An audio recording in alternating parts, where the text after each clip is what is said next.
Hello, my name is Adrienne Grace. I'm a mindset and manifestation coach and intuitive. And today I want to talk about the mind made identity of I.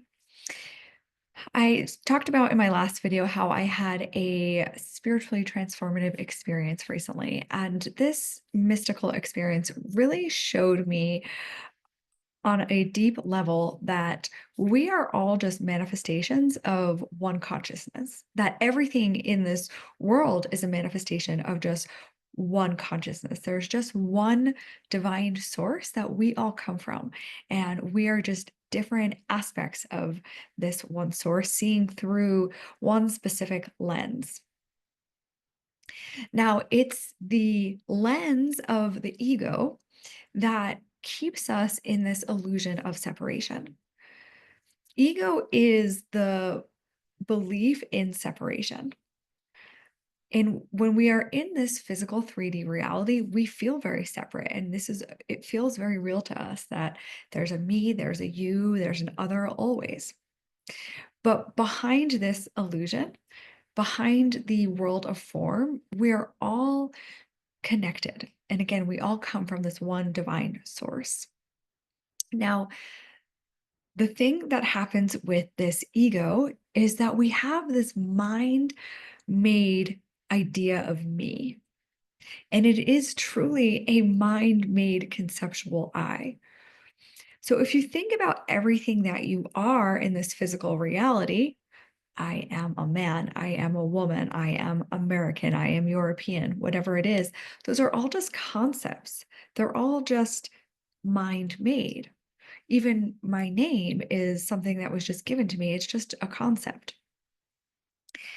And we are so much more than this, but basically, this I becomes just this grouping, this collection of ideas and beliefs. Something that I saw really clearly when I was having this experience was how this character of Adrian tries so hard to be a certain way. She tries to be perfect. She tries to present herself in a certain way. She wants to make sure her hair is always done, that her makeup is always done, that everything is perfect. Even making this video, it's kind of funny that these sirens are going off. I don't know if you can hear them, but that this perfectionist tendency of me gets triggered in something like that because I think that it's going to then reflect poorly on me. And I just saw how I very much have this mind-made identity of who I believe Adrian to be, and then I try to live up to being that version of Adrian. Adrian tries to be spiritual. She tries to be a good person. She tries to live in the fifth dimension of pure love. But this is all coming from a place of the mind and of the mind trying to do these things. Now, underneath these appearances of these separate selves, there is this collective unconscious. And Carl Jung talked about the collective unconscious of humanity. And in this collective unconsciousness, we are all everything. We are all good, bad, beautiful, ugly, smart, dumb. We're everything. We are everything. And we, as individual humans, we try to push down and suppress a lot of these characteristics because we deem a lot of them as being bad. And so again, we try to be what we think that the world is going to accept us as while suppressing a lot of these other negative concepts, what we deem as negative. In reality, there is no positive or negative. Everything in the universe is actually neutral. Now, I know some of these concepts are difficult for our human mind to understand and comprehend, and especially when we think about some of the atrocities that go on in the world, like how could they be neutral? But they are just manifestations of this collective unconsciousness, especially these suppressed parts. And this is why we judge things so harshly. And anytime we get triggered by something, well, that is a clear sign of something that you are suppressing in your own shadow.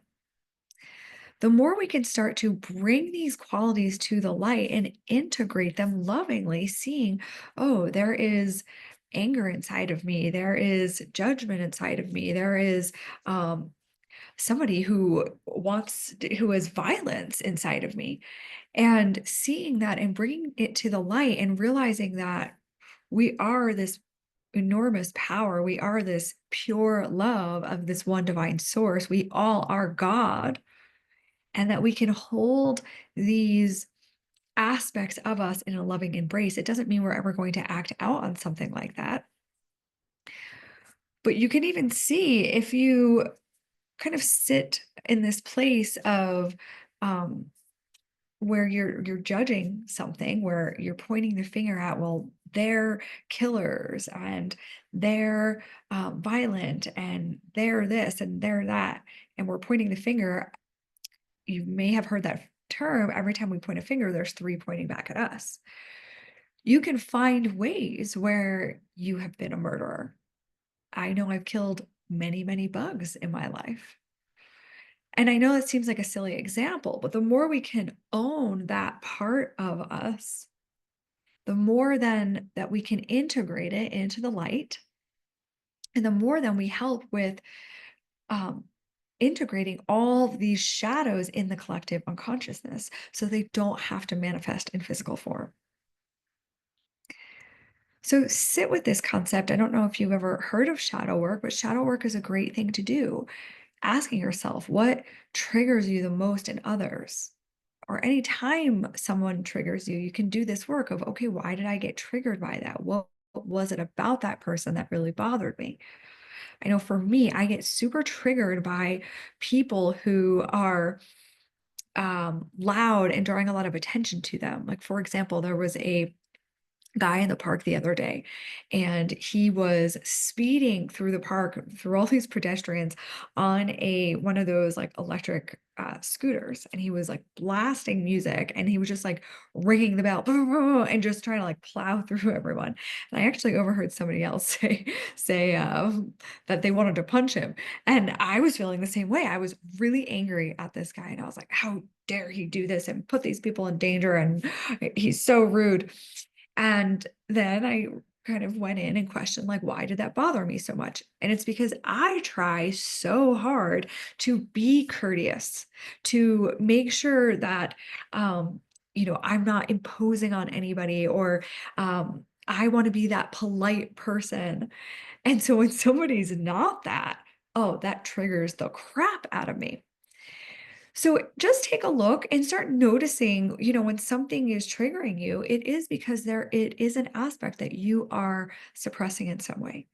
And can you own that quality? Can you see where you did that? And I know that there's been plenty of times where I only cared about myself. Especially like when I'm driving, that happens to be a lot where, a slow person is in front of me, or if I'm trying to weave in and out of lanes, right? So I'm doing the same thing, yet I'm judging this person. So it's just about bringing some awareness to this and understanding that we are so much more than these physical forms. We are so much more than these mind made identities that we make for ourselves.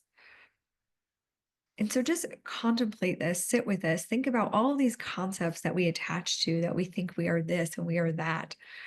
And we are all of it. We are everything. We are divine source manifesting in a multitude of forms. If you enjoyed this video, I would appreciate if you liked and followed for more. And thank you for watching.